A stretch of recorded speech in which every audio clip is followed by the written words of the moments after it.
vamos a dedicar esta segunda consideración a la pasión de Cristo, así también entramos en el tema de la Cuaresma, Semana Santa, nos preparamos. Uno de los frutos de este tipo de meditaciones sobre estos temas es el sentido del sufrimiento, del cual hemos hablado hoy, ¿no? Porque la economía cristiana no implica la eliminación del sufrimiento, sino la iluminación del sufrimiento. A veces pareciera que todo debe ir orientado a eliminar el sufrimiento, ¿no es cierto? No, pero en el cristianismo no existe eso. Se sabe que va a haber el sufrimiento y por tanto iluminar, no eliminar, iluminar el sufrimiento, es decir, darle el sentido sobrenatural. Podemos elegir en el vasto campo de la pasión de Cristo los tribunales, o sea, su comparencia ante los diversos tribunales. Son 4 tribunales por los cuales pasa Jesucristo. El primero de ellos es el tribunal religioso, representado por Anás y por Caifás. El segundo de ellos es el tribunal político, representado por Pilato. El tercero, el tribunal mundano, podríamos decir que cabeza Herodes. Y finalmente el tribunal del populacho, que es el que lo posterga Barrabás. 4 tribunales que van como sacando a luz lo que hay en el fondo de los hombres, ¿no? Que hay en el fondo de nosotros. Primero, el tribunal religioso. Comparece ante todo ante la autoridad religiosa, Cristo. Primero lo llevan a Anás, que ni siquiera era sumo sacerdote, había sido sumo sacerdote, y por un acto de servilismo, sin duda, de los amigos de él, lo llevan a este falso juez. Y allá vemos entonces, podemos considerar esta primera gran humillación de Cristo, de Dios juzgado por los hombres y juzgado incluso concretamente por las autoridades religiosas, por las autoridades hechas para exaltar la divinidad, para señalar al Mesías. Dios juzgado por hombres, por tales hombres como estos, y de cosas divinas ordenadas por él mismo, como Dios que es. Para mayor burla decíamos, Anás no es el juez legal, solo es el suegro del juez, pero cierta oficiosidad, adulación, servilismo, hace que lo lleven y que actúe como si fuese. Vemos como aquí se cumplen ya las predicciones de Cristo, el ser perseguido, el ser llevado a los tribunales, el ser odiado de todos. Del tribunal de Anás, en donde Cristo casi ni le contesta mayormente, porque no es pasado a Caifás, no es la autoridad verdadera. Caifás le pregunta seriamente: te conjuro por el nombre de Dios vivo que nos digas si tú eres el Mesías, el Hijo de Dios. Esta pregunta sin duda fue un gran sufrimiento para el corazón de Cristo. Él está viendo utilizar el nombre de su Padre como instrumento del crimen más horrible, del crimen del deicidio. Y por eso Cristo contesta a Caifás con toda la solemnidad del momento que Él es el Hijo de Dios y que Él vendrá al fin de los tiempos a juzgar al mundo. Y Caifás, nos dice el Evangelio, se siente feliz porque ya no necesita más testigos, ha blasfemado. ¿Qué os parece? Y todos gritan: reo es de muerte. Esta condenación pues de Cristo ante el primer tribunal fue sin duda dolorosísima. De los 4 tribunales ha de haber sido este el más terrible de todos, porque fue, como digo, Cristo condenado por la autoridad que lo debía reconocer.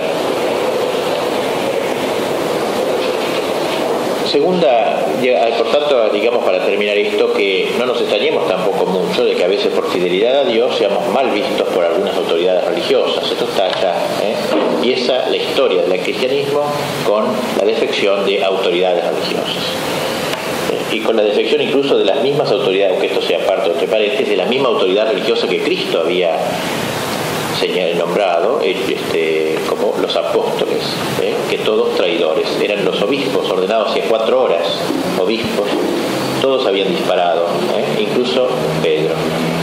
O sea que este hecho de que la autoridad religiosa no sea fiel a sus compromisos, o sea traidora abiertamente como el Sanedrín, esto está ya en el origen del Evangelio, no hay que extrañarse. Nosotros creíamos que una novedad absoluta de nuestros tiempos o algo semejante, nada que ver. Toda la historia de la Iglesia no pocas veces las autoridades religiosas, como ya lo dicen los mismos hechos, creyendo hacer un servicio a Dios, muchas veces persiguen a los que quieren servir en serio a Dios. Segundo tribunal es llevado Cristo ante Pilato. Hasta ahora había comparecido ante los judíos que lo rechazaron.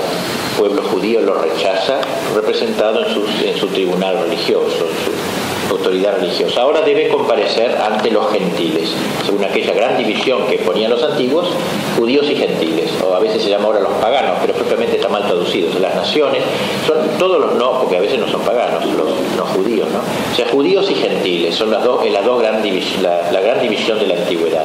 El pueblo elegido y los pueblos no elegidos son naciones. Pues bien, los judíos lo han condenado ya, ahora debe pasar a los gentiles para que los gentiles también lo condenen a Cristo. Es decir, todo el mal que está en el mundo va a condenar a Cristo, es como un símbolo de todo el mundo, ¿no es cierto? A ese Cristo que se presenta ante los judíos y ante los gentiles. Como dirá San Pablo, judíos y griegos, que es otra manera de decir gentiles, todos están encerrados en el pecado. Ninguno es privilegiado y ante todos Cristo es el Salvador.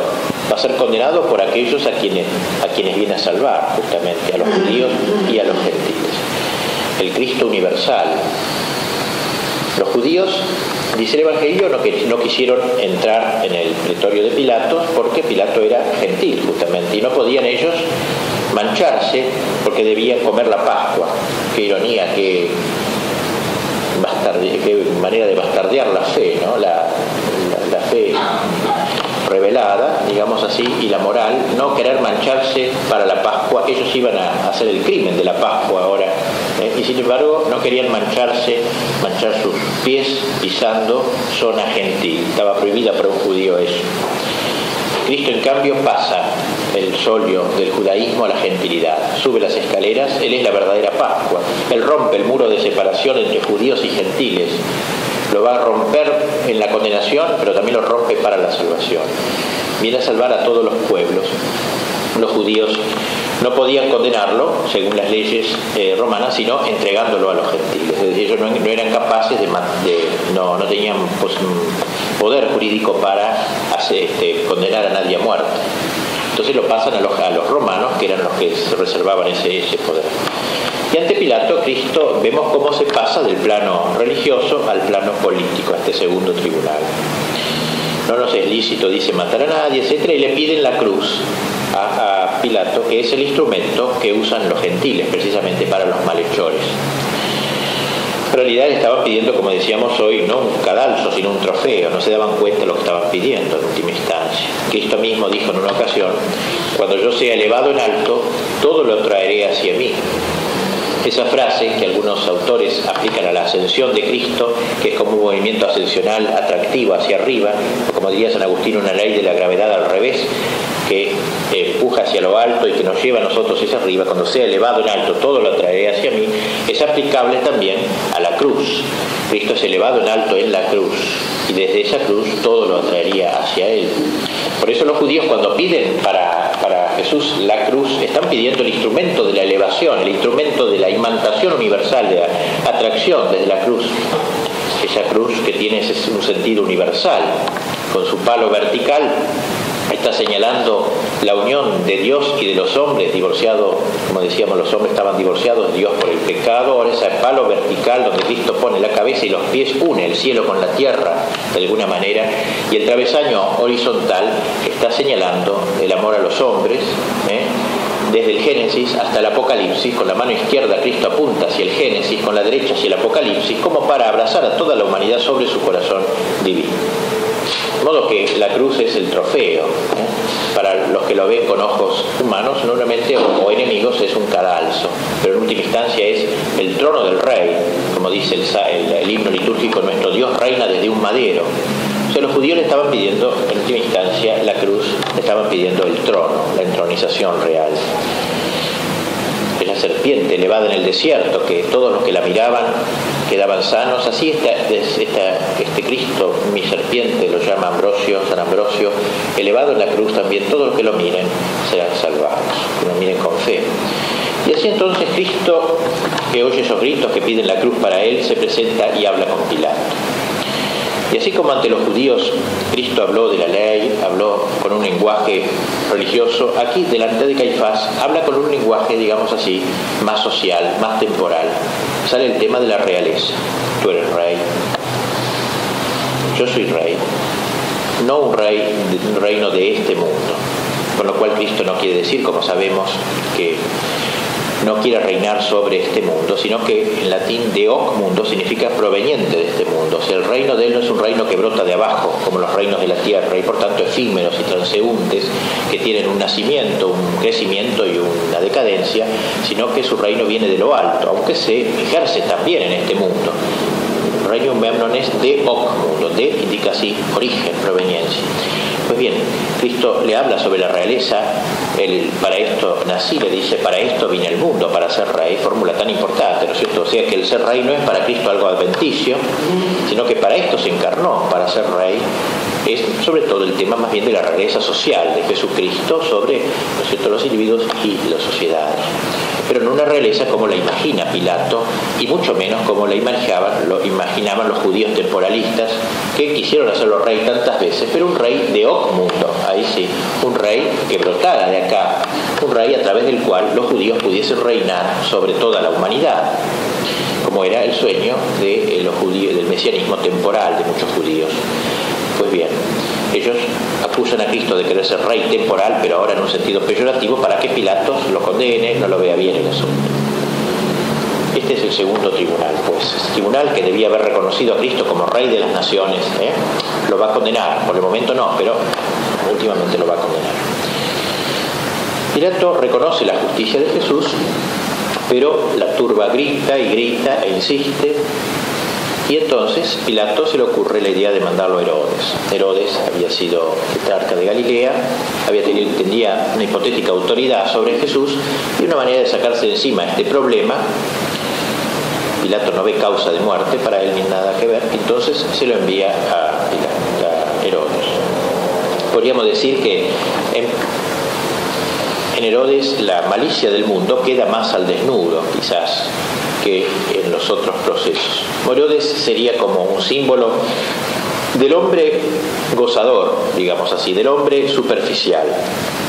Nos dice el Evangelio que Herodes quería conocer a Jesús, pero como quien quiere satisfacer una curiosidad medio malsana también, querer ver a Jesús, no porque le interesara nada su persona ni su doctrina, sino como una persona extraña, un bicho raro. Quería ver a Jesús como era este de que tanto hablaba. Es el estilo del hombre trivial. Herodes es la encarnación del mundo, podríamos decir, del hombre mundano, del hombre del que goza nomás, del Don Juan, del Don Juanismo espiritual, moral, hombre sensual, sexual y toda clase de cosas. Y Cristo frente a este hombre, ¿no es cierto?, nos impresiona más, porque en última instancia frente a la autoridad religiosa, Cristo les habló, conversó con ellos, pronunció solemnemente como hijo de Dios. Frente a Pilato también dialogó en el nivel que Pilato le trataba sus temas, pero ahora frente a este hombre, ¿qué le va a decir Jesús? No le va a decir ni una palabra. No vale la pena hablar, en realidad. De hecho, un mundano nunca se impresiona ante los hombres extraordinarios, es lo propio del mundano. Y en este caso, mucho menos. Y por eso Cristo, si bien habló ante los judíos, habló con Pilato, ante Herodes, solo puede callar. Herodes no lo entendería. Hablan distintas lenguas. Miremos un poco entonces estas dos caras, la cara de Cristo y la cara de Herodes. Es la cara del orden sobrenatural y la cara del mundo. Son esas dos caras incompatibles. Esta presentación de Cristo ante el tribunal de Herodes nos muestra cómo tenemos que aceptar, en el grado que queramos ser católicos y seguidores de Cristo, este abismo con el mundo, con el cual debemos cada vez tener menos de común. Aceptar ese abismo con el mundo, aceptar callarnos en algunas ocasiones, porque el silencio, como dice el Salmo, en silencio es fortitudo, ¿no? En el silencio está la fortaleza muchas veces. O sea, el silencio no siempre es señal de cobardía, muchas veces es señal de fortaleza y de reproche, mucho más elocuente que las palabras. Cristo calla y de esa manera desaira de algún modo a Herodes, que se siente como ridiculizado, que no le quiere dirigir la palabra. Y entonces Herodes lo considera loco a Cristo, lo viste con un manto propio de los locos, y esto también nos impresiona. En realidad es la sabiduría del mundo que tacha de locura a la cruz. Ya lo diría luego San Pablo, ¿no es cierto?, cuando que la cruz es locura, el tema de la locura, un tema tan importante. San Ignacio dice en los ejercicios, como decíamos antes, que hay que preferir ser loco con Cristo, ¿no?, antes que prudente según el mundo. Y así entonces lo remite, así vestido de loco, lo remite de nuevo a Pilato para que él arregle las cosas. Y va por las calles así, vestido de loco, Cristo. Nos dice el Evangelio que Herodes y Pilato se hicieron amigos desde aquel día. Imaginemos el modo trivial con que habrán comentado este incidente. Cómo se hacen amigos, el cobarde, el sensual, el mundano, se hacen amigos. Se hacen amigos frente a un enemigo común, a un desprecio común, digamos. En el fondo hay una actitud que los hermana. Y entendemos en esta escena aquella palabra de San Juan: hijitos, no améis el mundo. No améis el mundo, todo ese espíritu mundano. Vuelto a Pilato, entonces, Pilato no sabe ya qué hacer con este hombre tan complicado, y entonces inicia aquella maniobra, digamos, grosera, en base a aquella costumbre que tenían los judíos de que en la Pascua se soltase siempre algún preso. Pilato entonces busca el preso más deleznable que haya en la cárcel y dice, comparándolo con Jesús, evidentemente la gente lo va a preferir a Jesús. Saca a los dos pues al balcón: ¿a quién queréis que os suelte, a Barrabás o a Jesús? Y estamos pues ante el cuarto tribunal, pues el tribunal de la democracia, digamos, de la mayoría. Aquí se reparten las boletas electorales. En este momento los grupos que mueven las pasiones del pueblo estarían allí recorriendo la gente para que gritara Barrabás, y todo el mundo grita pues Barrabás, Barrabás. ¿A quién queréis que os suelte? A Barrabás. ¿Y qué haré con vuestro rey? Crucifícalo, crucifícalo, quítalo, quítalo, crucifícalo. Miremos pues el silencio de Jesús ante este juicio popular. Condenado por ese mismo pueblo que 3 días antes lo había recibido con palmas, con flores, en la entrada de Ramos. Ese pueblo voluble, por definición, que hoy está con uno, mañana lo condena.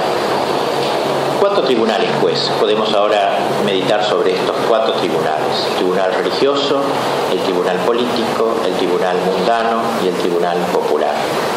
Cristo pasa, como decíamos, frente a todos esos tribunales y va como sacando a flor todo lo malo que hay, digamos, en el hombre, ¿no? Porque la pasión de Cristo, como decíamos anteriormente, si bien puede ser considerado como el momento culminante del amor de Cristo, es también el momento culminante del odio de Cristo, ¿no es cierto? O sea, allí en la cruz se da una gran concentración del odio y del amor. El amor supremo hasta el extremo de dar la vida por el amigo, y el odio de todos los siglos concentrado, desde el Génesis hasta el Apocalipsis, concentrado todo el odio de los siglos, que a través de los sumos sacerdotes, a través de Pilato, a través del pueblo, a través de Herodes, se concentra en Jesucristo. El demonio es como el instigador de todo esto, se concentra en Cristo. O sea, en Cristo está la mayor concentración, en la cruz está la mayor concentración del amor y la total concentración del odio. Y en algún modo estamos nosotros, en cuanto pecadores, condenando a Cristo también, poniendo nuestra cuota de condenación. Este pasaje, pues, de Cristo por los 4 tribunales, esta poda de Cristo que decíamos anteriormente, otra vez nos haga considerar que nosotros somos seguidores de este Cristo, no de un Cristo triunfador así en la tierra, no de un Cristo que hace eco a la tentación demoníaca: te daré todo el mundo si postrándote me adorares. O sea, un cristianismo conquistador del mundo, pero a través del dinero, a través de las cosas del mundo y no a través de la cruz. Cristo, por el contrario, se nos muestra fiel a su vocación de Mesías por el dolor. Cristo Cristo se nos muestra fiel al lagar de la cruz, al lagar de apisonado, donde será apisonado. Cristo se nos muestra fiel al grano de trigo triturado para convertirse en la espiga de la iglesia, en la espiga de la Eucaristía, y el lagar para convertirse en el vino de la misa. Cristo ha sido primero entonces triturado y Cristo ha sido molido en el lagar, para poder realmente ser el Salvador. Según aquello de San Pablo, que no hay redención sin dolor. Por tanto, la Cuaresma nos puede ayudar para esto, de enfrentar este tema del dolor en nuestra vida, que todos lo tenemos en una u otra forma. Con mil matices diferentes, pero es un tema que accede a nuestra vida y que, como vimos, en el grado en que nos entreguemos a Cristo y que seamos fieles, accedemos. Muchos de los que están aquí han sufrido persecuciones y cosas ya por ser fieles al cristianismo, por su militancia católica, y todo eso entonces hay que tratar de iluminarlo, que cobre verdaderamente el sentido que tiene. ¿Y cómo se ilumina? Se ilumina a la luz de la pasión de Cristo, principalmente, que es el dolor impostasiado, podríamos decir. No eliminar el dolor, iluminar el dolor. Dios no nos ha prometido eliminar el dolor, al contrario, no nos ha dicho tal cosa. Nos ha dicho que por la pena se va a la gloria, que el único camino para resucitar es la muerte, que el único camino para la espiga es el surco, que el único camino para la uva, para el vino es el lagar.